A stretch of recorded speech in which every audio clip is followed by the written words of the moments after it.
আসসালামু আলাইকুম everyone, welcome back to my channel. আজ আমি আপনাদের সাথে শেয়ার করব মাত্র একটা ডিম দিয়ে গ্যাসের চুলায় নরম তুলতুলে চকলেট কেক তৈরির সহজ রেসিপি।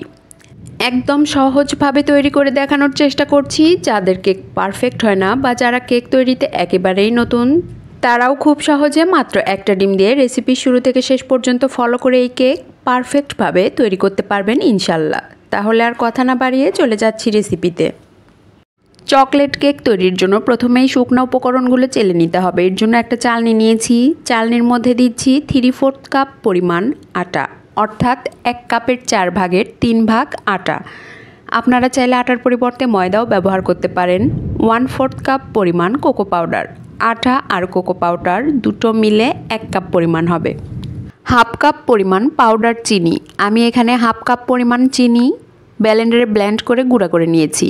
1 চা চামচ পরিমাণ গুঁড়া দুধ, এটা একেবারেই অপশনাল, হাতের কাছে থাকলে দিবেন, না থাকলে বাদ দিতে পারেন। সামান্য লবণ। এবার অ্যাড করছি 1 চা চামচ পরিমাণ বেকিং পাউডার, 1/2 চা চামচ পরিমাণ বেকিং সোডা।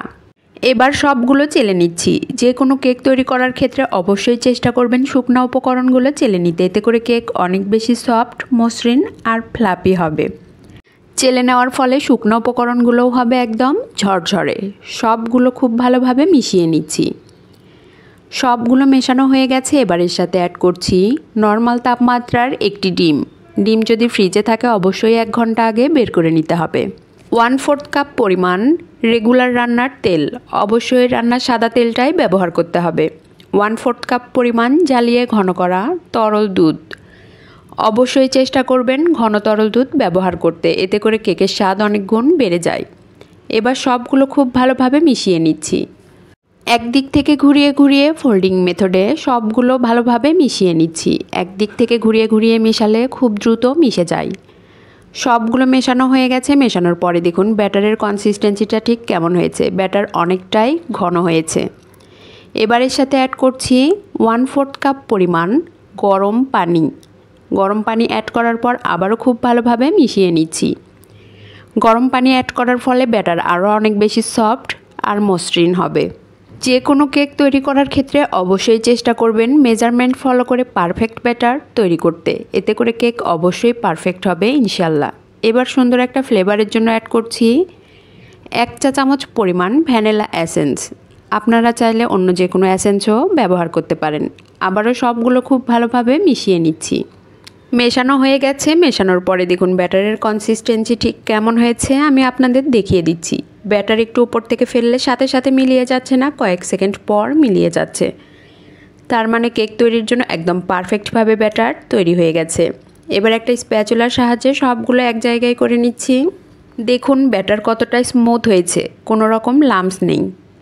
এবার কেক সেট করার জন্য একটা মোল্ড নিয়েছি। মোল্ডে সামান্য তেল দিয়ে তেল ব্রাশ করে নিচ্ছি। তেল ব্রাশ করা হয়ে গেলে মোল্ডের তলানির মাপে একটা পেপার কেটে নিয়েছি। এটা সাধারণত লেখালেখির পেপার।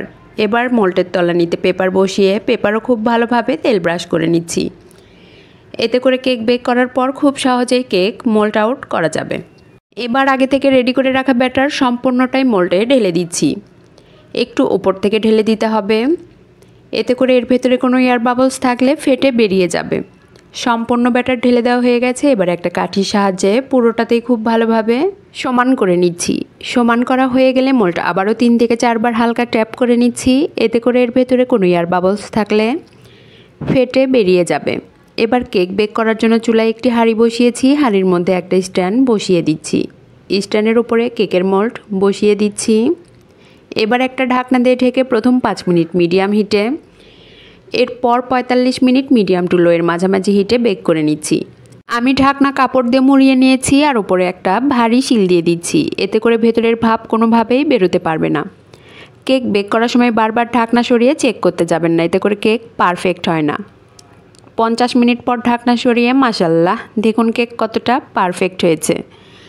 ভেতরেও পারফেক্ট হয়েছে কিনা কাঠি দিয়ে চেক করে নিচ্ছি। দেখুন কাঠি একদম ক্লিন আসছে, তার মানে ভেতরেও একদম পারফেক্টভাবে হয়ে গেছে। কেক গরম থাকা অবস্থায় কখনোই মোল্ড আউট করতে যাবেন না। কেক একেবারেই ঠান্ডা হয়ে গেছে, এখন মোল্ড আউট করে নিচ্ছি। কেক বেক করার টাইম সবার ক্ষেত্রে একই রকম নাও লাগতে পারে। কেক কতটা ছোট বা বড় তার উপর নির্ভর করে কেক বেক করতে ঠিক কতটা টাইম লাগবে। কেক দেখেই বুঝতে পাচ্ছেন কতটা পারফেক্ট হয়েছে। আপনারা বাসায় অবশ্যই একবারের জন্য হলেও ট্রাই করবেন। আমার রেসিপি আপনাদের ভালো লাগলে অবশ্যই লাইক, শেয়ার, কমেন্টস করবেন আর সাবস্ক্রাইব করে আমার পাশেই থাকবেন।